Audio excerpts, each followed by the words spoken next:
श्रीमद् भगवद गीता अध्याय संख्या 8 श्लोक संख्या 23 से लेके 28 तक।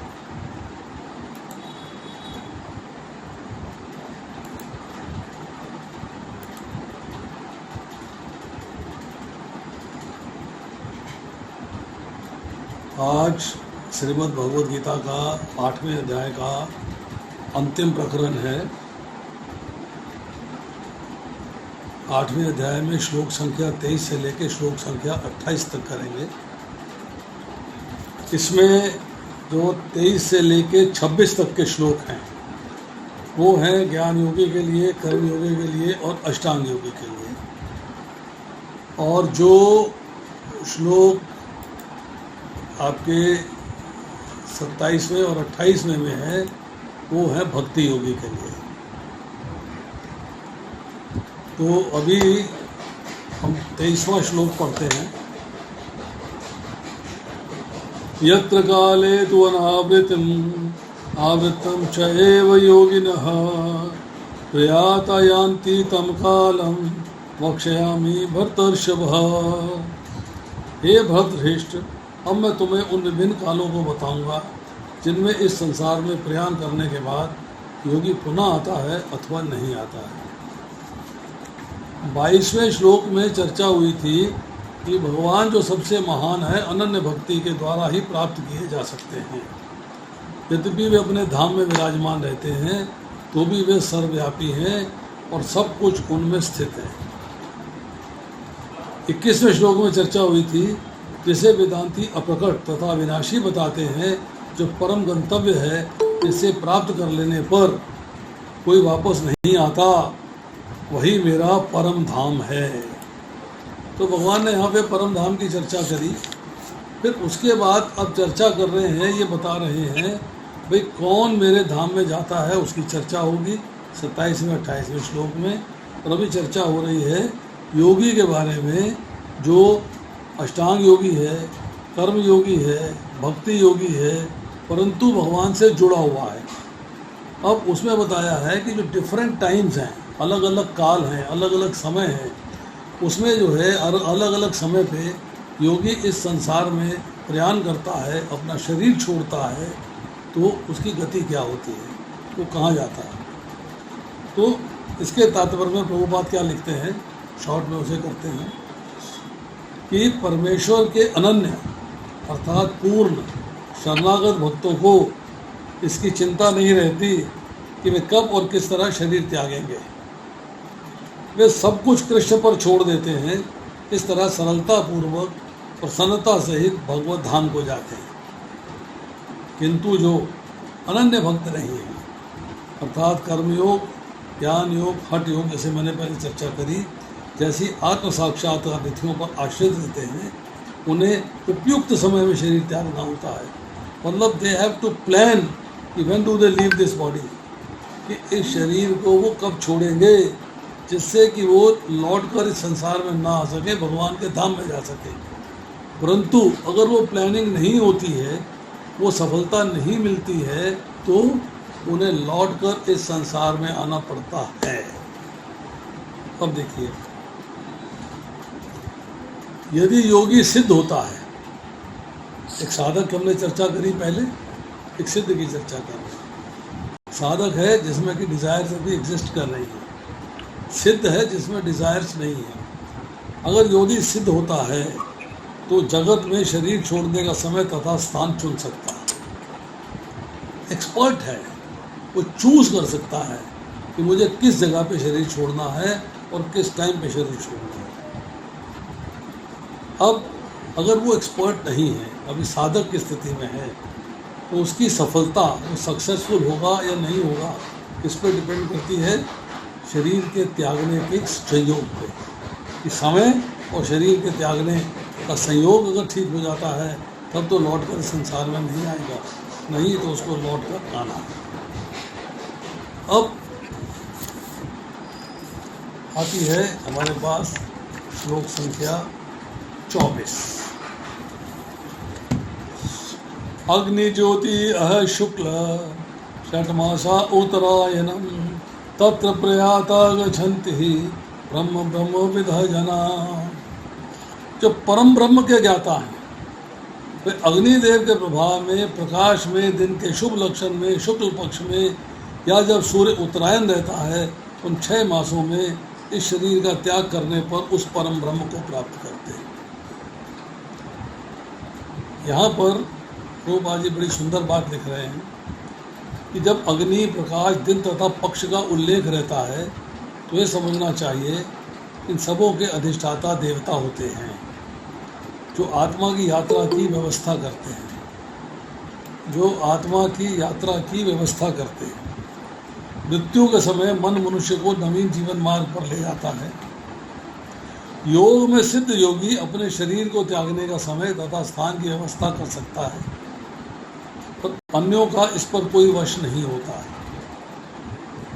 यदि संयोगवश, बाई चांस, संयोगवश मीन्स बाई चांस, वे शुभ मुहूर्त में शरीर त्यागते हैं तो उनको जन्म मृत्यु के चक्र में नहीं लौटना पड़ता, अन्यथा उनके पुनर्लौटने की, पुनर्वर्तन की संभावना बनी रहती है। परंतु कृष्ण भावनामृत में शुद्ध भक्त के लिए लौटने का कोई भय नहीं रहता। अब देखिए, ये जो अग्नि, प्रकाश, दिन तथा पक्ष की बात आई है, इसकी चर्चा करते हैं। अग्नि, ज्योति, इन सब की चर्चा जो है हमने ली है छांदोग्य उपनिषद से। 4, 5, 4, 15, 5, 5, 10, 12 की आरुणी जो है उनके पुत्र श्वेत केतु को ज्ञान दिया जा रहा है। बृहदारण्यक उपनिषद 6, 2, 15। अब समझने की बात यह है, ज्योति पद जो है उसका अर्थ क्या है। अग्नि, ज्योति तो है शुक्ल, ज्योति की बात क्या है। ज्योति जो है वो है अग्नि पद का जो देवता है उसके लिए। उपनिषद में इसको अर्ची कहते हैं, अर्ची। अब इस अर्ची के या देवी जो पद है, ये वाला अग्नि पद है, इसकी जब चर्चा आती है तो उपनिषद इनके बारे में क्या चर्चा करता है, इनका स्वरूप कैसा है। स्वरूप है दिव्य, प्रकाशमय, खूब प्रकाश है। लोकेशन क्या है, कंट्रोल कहाँ तक है। कंट्रोल है पृथ्वी के ऊपर समुद्र सहित सब देश, उसमें इसका अधिकार रहता है। शुक्ल मार्ग में जब जीव जाता है तो सबसे पहले अग्नि का अधिकार होता है, अर्थात अर्ची का विनाश होता है। नंबर 2, अब उसके बाद जब उत्तरायण के मार्ग में जाने वाला योगी दिन के देवता से उसका रिलेशनशिप करा देता है। मीन्स ये एक स्टेप लैडर है। पहली मंजिल, फिर दूसरी मंजिल, फिर तीसरी मंजिल, फिर चौथी मंजिल, फिर 5वीं मंजिल। जैसे प्रभुपाद लिख रहे हैं कि हर क्षण, हर पल, हर मोमेंट का देवता है, हर प्रहर का देवता है, दिन और रात का देवता है, सब जगह का देवता है। अब आपके पास इस जब देव स्वरूप की चर्चा होती है तो अगर रात्रि में जाना है और योगी है, मृत्यु रात्रि में हो जाती है, पर उस योगी को जो कि परम ब्रह्म का ज्ञाता है, जो भक्ति योगी है, उसको तो रात्रि के मार्ग में नहीं जाना चाहिए, दिन के मार्ग में जाना चाहिए। मृत्यु हो गई है रात्रि को, अब बड़ा मुसीबत आ गई, क्या किया जाए। तो उसका सोल्यूशन क्या है कि जो रात्रि का देवता है वो उसका कनेक्शन अपने पास रखता है, और जब दिन का देवता आता है तो उसको हैंड ओवर कर देता है। But this should be in your custody, you take it back. ये अपनी कस्टडी का काम नहीं है, ये आपकी कस्टडी का काम है, आप इसे स्वीकार करिए। ले लिया। अब जो दिन के देवता के पास आ गए, दिन के देवता के पास आने के बाद अब दिन से ऊपर क्या है, दिन से ऊपर है पक्ष, शुक्ल पक्ष है या कृष्ण पक्ष है। अब वो दिन के देवता के कंट्रोल में है, परंतु उसका कनेक्शन होना है, क्योंकि परम ब्रह्म का ज्ञाता है, भक्ति योगी है, तो उसको जो है शुक्ल मार्ग पे जाना है। उसको शुक्ल मार्ग में जाना है। अब शुक्ल मार्ग में कैसे जाएगा? बाई चांस उसकी डेथ जो है कृष्ण मार्ग में हो गई, मतलब कृष्ण पक्ष में हो गई। शुक्ल पक्ष में होती है, दिन में होती है, तो प्रोसेस क्लियर है, लाइन क्लियर है, सिग्नल नहीं है, चलता जाएगा चलता जाएगा चलता जाएगा, कोई ब्रेक्स नहीं है। परंतु रात्रि में था तो दिन के देवता से कनेक्शन हुआ, दिन के अंदर है, परंतु शुक्ल पक्ष के बदले में कृष्ण पक्ष में मर गया है, अंधकार के दिनों में मर गया है। तो जो अंधकार का देवता है, जो कृष्ण पक्ष का देवता है, उसको अपने पास रखता है, उस सोल को।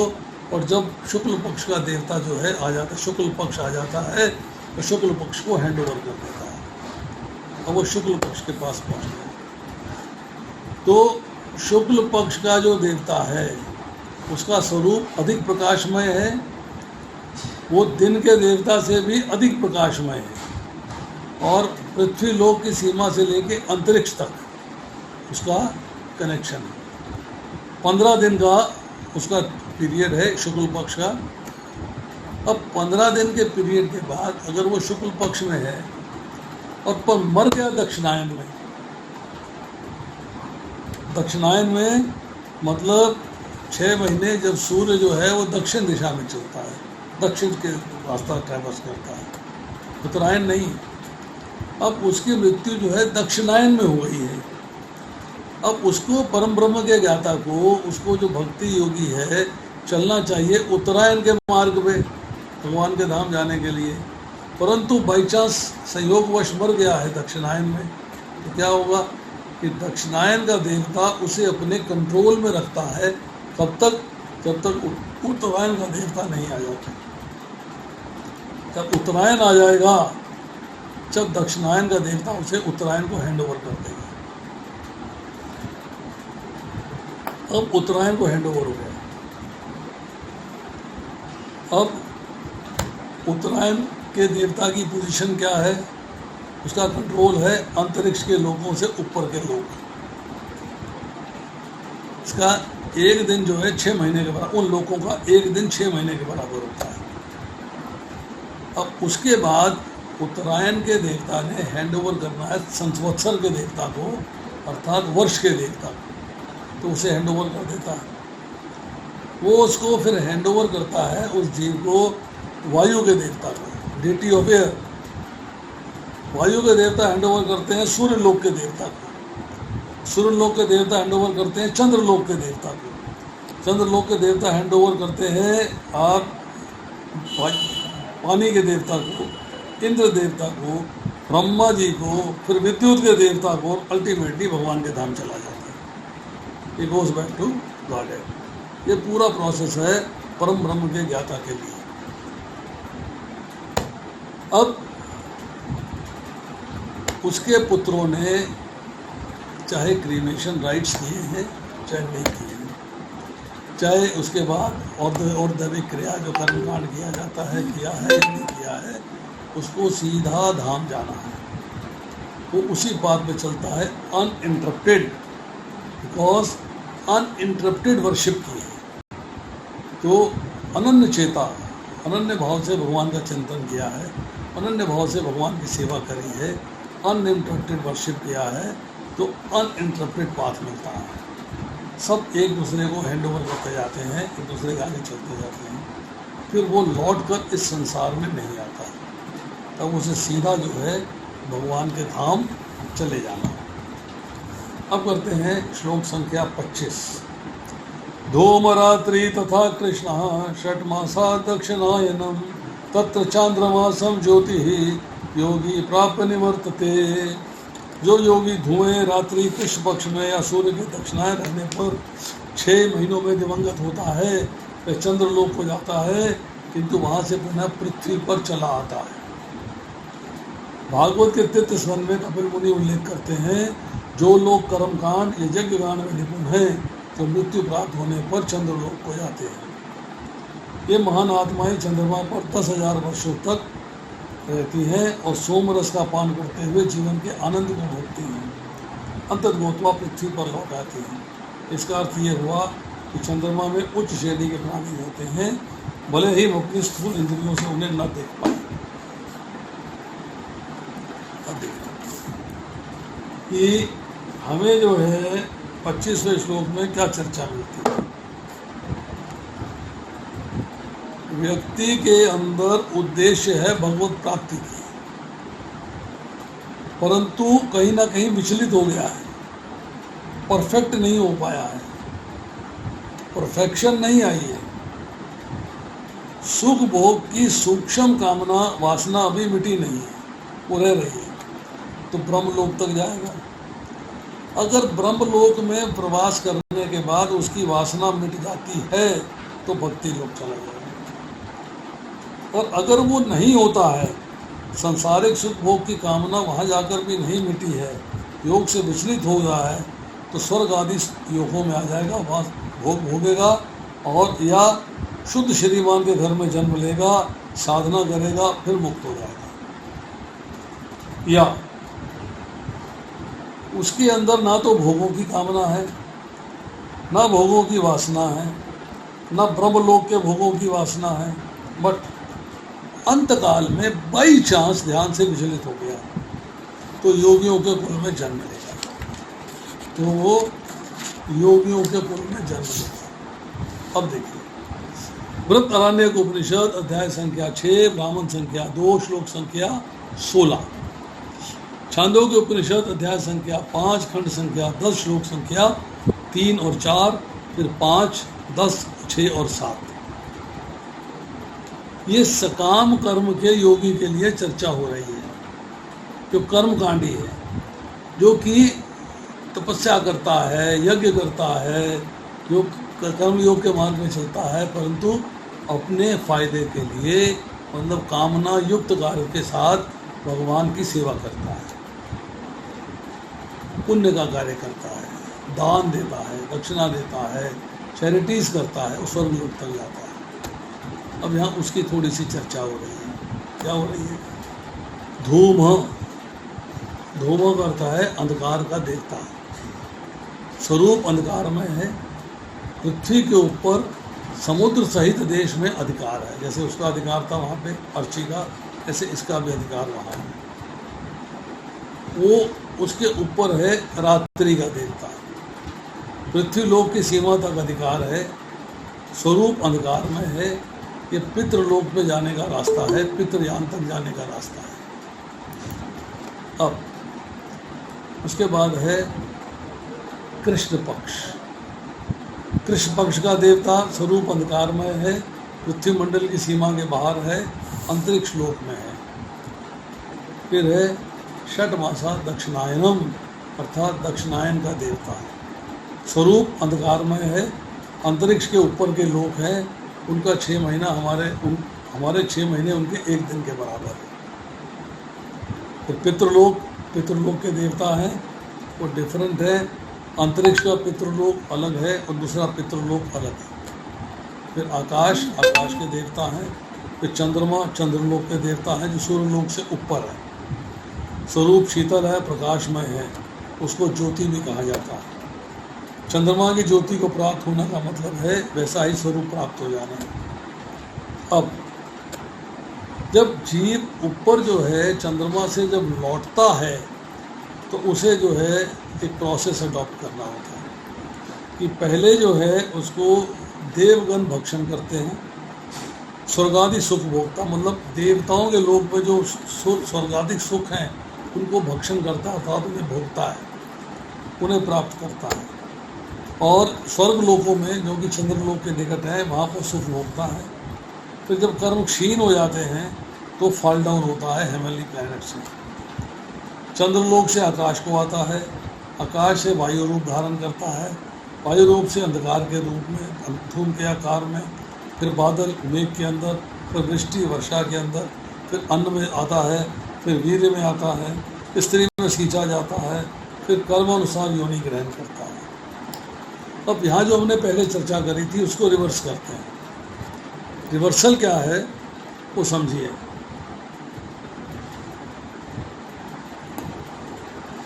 अगर एक व्यक्ति को सकाम कर्मी है, यज्ञ करता है, पुण्य करता है, दान देता है, भक्ति योगी नहीं है, कर्मयोगी है, ज्ञान योगी है, अष्टांग योगी है। अब उसको जो है जाना है अंधकार के रास्ते से और लौट के आना है। और मृत्यु हो जाती है उसकी दिन के अंदर, तो दिन का देवता रात्रि को हैंड ओवर करता है।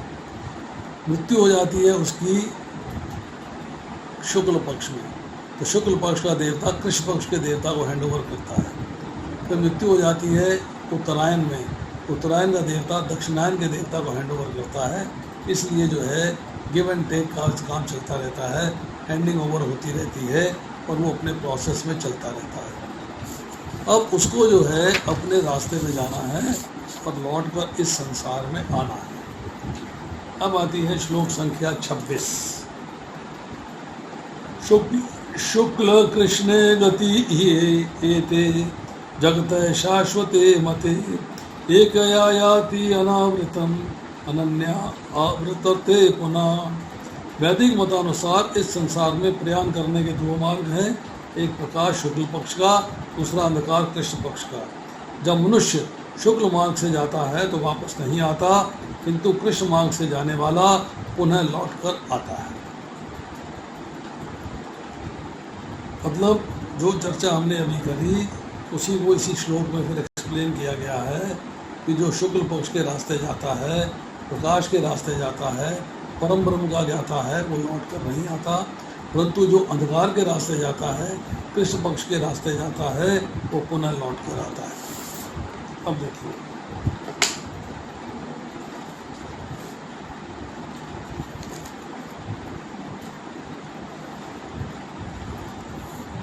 गीता में भगवान ने मरने वाले प्राणियों की 3 गतियां बताई, ऊर्ध्व गति, मध्य गति, अधोगति। 14वें अध्याय के 18वें श्लोक। अब ऊर्ध्व गति का प्रकरण जो है यहाँ चल रहा है 23वें से लेके और 28वें श्लोक तक। अब केवल भोग भोगने के लिए वो ऊंचे लोगों में जाता है। उसने बड़े संयम से, बड़ी कंट्रोल से, बड़े आत्म संयम करके इस लोक में भोगों का त्याग किया है। अब योगी हो गया पर सकाम कर्मी हो गया, सकाम योगी हो गया। उद्देश्य उसका भी भगवान की प्राप्ति का है, पर अंतकाल में सूक्ष्म भोग वासना के कारण योग से विचलित हो गया है। ब्रह्मलोक तक जाता है, परंतु बहुत समय वहाँ रहकर पीछे वहाँ से भूमंडल में आके शुद्ध श्रीमान के घर में जन्म लेता है। ऐसे योग भ्रष्ट मनुष्यों का भी यही कृष्ण मार्ग है, यही मार्ग है। अब देखिए दूसरी बात, उद्देश्य है भगवान की प्राप्ति का, किंतु मैंने चर्चा करी, उसी को डिटेल कर रहा हूँ। किंतु सुख भोग की सूक्ष्म वासना मिटी नहीं। शरीर छोड़कर ब्रह्मलोक में गए, ब्रह्मलोक को भोगने पर उनकी वासना मिट जाती है तो मुक्त हो जाते हैं। तीसरी बात, उद्देश्य भगवान की प्राप्ति का है, न भोगों की वासना है न ब्रह्मलोक के भोगों की वासना है, पर अंत काल में अपने ध्यान से विचलित हो गए तो वे ब्रह्मलोक आदि लोकों में नहीं जाते, वो सीधे ही योगियों के कुल में जन्म लेते हैं और अपने पिछले जन्म के अनुसार ध्यान से भक्ति में लग के साधन ठीक से करके फिर वो मुक्त हो जाते हैं। मतलब भगवान ने पूरा प्रोसेस बता दिया, ये करोगे तो ये मिलेगा, ये करोगे तो ये मिलेगा, ऐसा करोगे तो ऐसा मिलेगा। तो एक ब्रह्मलोक में जाके मुक्त होते हैं और दूसरे योगियों कुल में उत्पन्न होकर साधन करके मुक्त होते हैं। अब चौथा कि उद्देश्य तो भगवान की प्राप्ति का है, पर संसारिक सुख भोग की वासना कामनाओं को मिटा नहीं सका। अंत काल में योग से विचलित हो गया, स्वर्ग लोकों में गया, भोग भोगा, लौट कर शुद्ध श्रीमान के घर में जन्म लिया और फिर क्योंकि पिछले जन्मों में उसने बहुत साधना करी थी, उसके अगर चलता रहा आगे, वही साधना आगे बढ़ गई और अल्टीमेटली मुक्त हो गया, वो मुक्त हो गया। तो ये बात जो है यहाँ पर एक्सप्लेन करेगी। अब आती है चर्चा श्लोक संख्या 27 में। नायते स्थिति पार्थ जान योगी मुहति कश्चन तस्मात् सर्वेषु कालेषु योग युक्तः भव अर्जुन। हे अर्जुन, यद्यपि भक्तगण दोनों मार्गों को जानते हैं किंतु वे मोहग्रस्त नहीं होते, अतः तुम भक्ति में सदैव स्थिर रहो। यहाँ भगवान ने बता दिया कि अब तुमको मैंने रास्ते बताए हैं, वो तुमसे उनका विचलित नहीं होना, भक्ति योग में लगा रहना। ये नहीं सोचना कि ये हो जाएगा, ऐसे हो जाएगा, वैसे हो जाएगा, वैसे हो जाएगा, शुद्ध श्रीमान के घर में जन्म लूँगा, यहाँ जाऊँगा, वहाँ जाऊँगा, कुछ सोचना नहीं है। केवल अनासक्त से विषयान यथार्थम उपंजते, मनुष्य को संसारिक कार्यों से अनासक्त रहकर कृष्ण भावना व्रत में सब कुछ करना चाहिए। इस विधि से जिसे युक्त वैराग्य कहते हैं मनुष्य सिद्धि प्राप्त करता है। अतः भक्त कभी इन वर्णों से विचलित नहीं होता, क्योंकि वह जानता रहता है कि भक्ति के कारण भगवत धाम तक का उसका प्रयाण सुनिश्चित है। मतलब उसे जो है अपनी पोजीशन का मालूम है, उसको पता है, उसको दोनों रास्तों का पता है, शुक्ल पक्ष का भी रास्ता पता है, कृष्ण पक्ष का भी रास्ता पता है।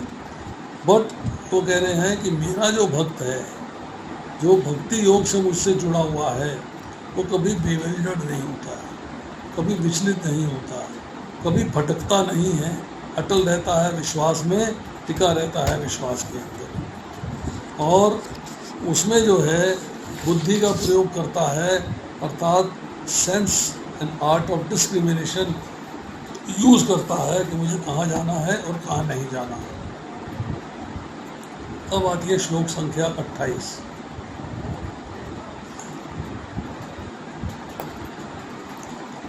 वेदेषु यज्ञेषु तपसु च एव दानेषु यथा पुण्यफलं प्रतिष्ठम् अत्येति तथा सर्वम् इदं विदित्वा योगी परम स्थानम् उपैति च आद्यम्। जो व्यक्ति भक्ति मार्ग स्वीकार करता है वह वेदाध्ययन, तपस्या, दान, दार्शनिक तथा सकाम कर्म करने से प्राप्त होने वाले फलों से वंचित नहीं होता।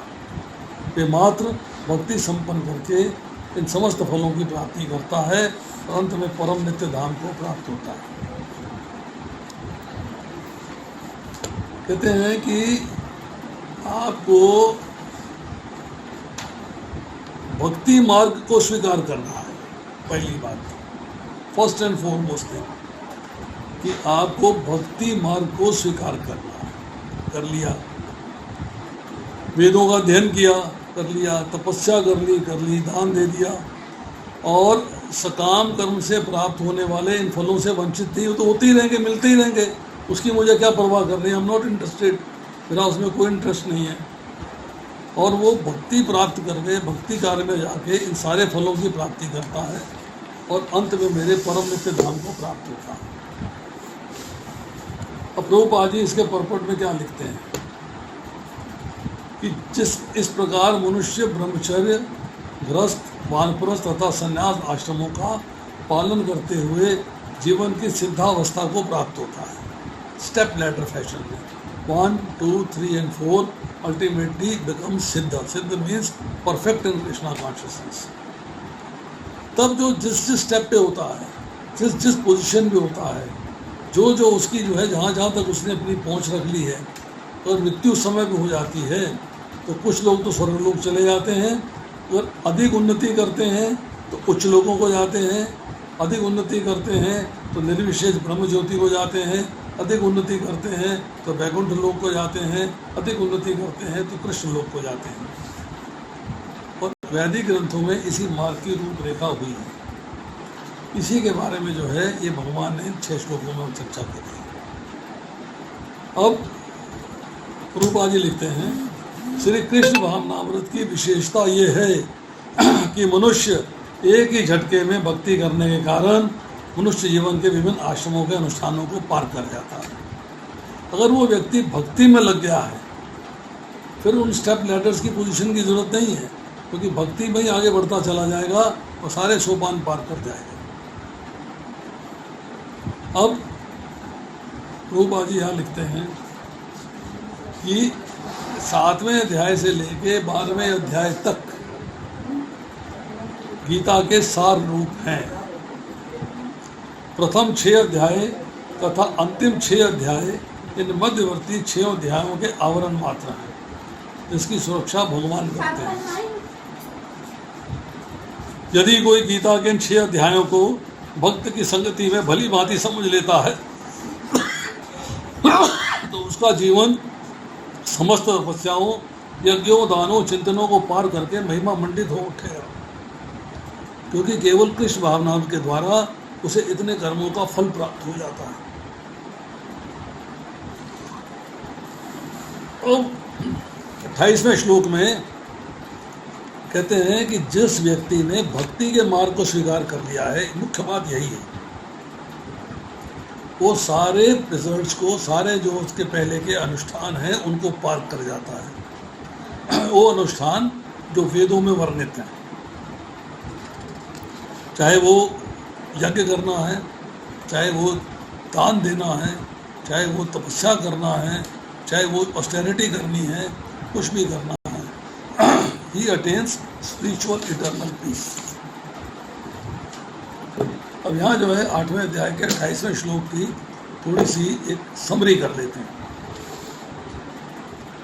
कि जैसे हमने कहा कि श्रद्धा, साधु संग, भजन, क्रिया, अनर्थ निवृत्ति, ये पूरा चर्चा चलती आ रही है। निष्ठा, रुचि, आसक्ति, भाव, कृष्ण प्रेम, इसी को 1 मिनट के अंदर ज़रा स्टडी कर लेते हैं। श्रद्धा का मतलब ये है आपकी फेथ की बिगिनिंग है ये। और फेथ कहाँ से स्टार्ट होता है?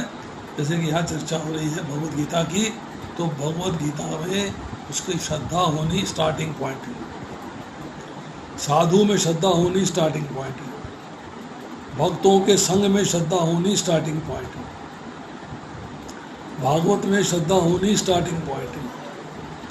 उसके बाद सेकंड पॉइंट है साधु संग। साधु संग का मतलब क्या है कि ये आपकी श्रद्धा का लक्षण है। लक्षण क्या है कि आपने साधुओं से सीखना है, अर्थात क्वालिफाइड डिवोटीज जो मनोधर्म से बातें करते हैं, मेंटल स्पेकुलेटर हैं, उनसे नहीं सीखना है, उनसे ज्ञान नहीं प्राप्त करना है। ज्ञान प्राप्त करना है केवल जो कृष्ण भावनामृत में आपसे एडवांस्ड हैं उनसे। फिर आती है भजन क्रिया और अनर्थ निवृत्ति की सर्विस देनी है भगवान को, सेवा। भजन क्रिया का मतलब भगवान को भजना है, अर्थात भगवान की सेवा करनी है। किससे? एसोसिएशन ऑफ डिवोटीज से। तो ये क्या करती है, जब एसोसिएशन होता है तो आपके भगवान के बारे में जो अनर्गल बातें होती हैं, उल्टी सीधी बातें दिमाग में होती हैं, वो सब नष्ट हो जाती हैं। अब आप सीधे रास्ते पे चल पड़ते हो, क्योंकि आप बुद्धि का प्रयोग करते हो, मुझे क्या करना चाहिए और क्या नहीं करना चाहिए। फिर आती है निष्ठा। निष्ठा होती है भगवान में, निष्ठा होती है शास्त्र में, निष्ठा होती है अष्ट विग्रह में, और निष्ठा होती है अपने से सीनियर कृष्ण भावनामृत में एडवांस डिवोटीज में। अब आप जो है ज्ञान में निष्ठा प्राप्त कर लेते हैं कि यस, ये ज्ञान मार्ग ठीक है, ये मेरे हृदय को शुद्ध करेगा, मुझे इसी को फॉलो करना है। उसके बाद आती है रुचि और आसक्ति। रुचि का मतलब है कि जिस ज्ञान मार्ग में आप चल रहे हो, जो ज्ञान प्राप्त कर रहे हो, उस ज्ञान से आपको अब आनंद आना शुरू हो गया है। भगवान के दर्शनों से आनंद आना शुरू हो गया है, भगवान की सेवा से आनंद आना शुरू हो गया है, आपका इंटरेस्ट जागृत हो गया है, मुझे और करना है, मुझे और करना है, मुझे और करना है। अब हर समय आप कृष्णा कॉन्शियसनेस में डूबे रहते हो, आपकी तल्लीनता कृष्णा कॉन्शियसनेस में रहती है, बाएं दाएं विचलित नहीं होती। फिर आता है भाव और प्रेम, ये एडवांस स्टेज है। मतलब अब आप कृष्ण के प्रेम में पूर्णतः तल्लीन हो गए, मस्त हो गए उनके प्रेम में। अब आपको और कुछ समझ में नहीं आता, ये परफेक्शनल स्टेज है। और फिर जब कृष्ण प्रेम प्राप्त होता है तब आपको मिलती है इटर्नल हैप्पीनेस, वास्तविक शांति। आपको इटर्नल मीन्स दिव्य आनंद की प्राप्ति होती है। अब आप उसके बाद जो है कृष्ण के धाम जाने में सक्षम हो जाते हैं। अब आप कृष्ण के धाम जा पाते हैं। तो ये बातें जो है यहाँ पर समझने वाली हैं। तो आज इतना ही, शेष फिर कोई किसी का प्रश्न है तो पूछ सकता है।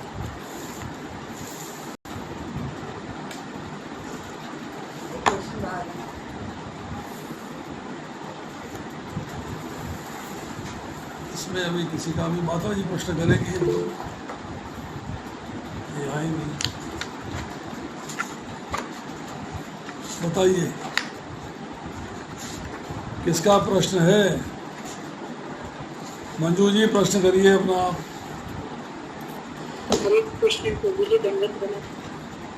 हरे कृष्णा माता जी, दंडवत। कहिए प्रभु जी, एक तो आपने एक दिन बताया था किसके बराबर होता है, ये 24वें श्लोक में।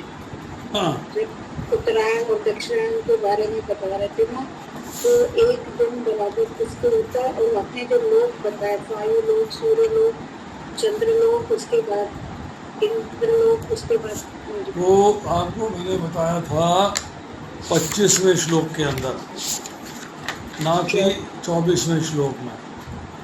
25वां शुरू हो गया। अच्छा, 24वें श्लोक में चर्चा आ रही थी आपके साथ कि वर्ष का देवता, उसके ऊपर चंद्र शुभलोक का देवता, उसके ऊपर चंद्रलोक का देवता, उसके ऊपर जो है वायु का देवता, उसके ऊपर इंद्र है, उसके ऊपर ब्रह्मा जी हैं, उसके ऊपर विद्युत का देवता है, और उसके ऊपर ब्रह्म अर्थात भगवान को प्राप्त हो जाते हैं।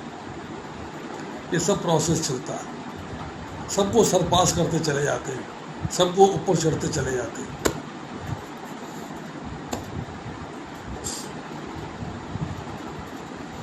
चलिए और बताइए।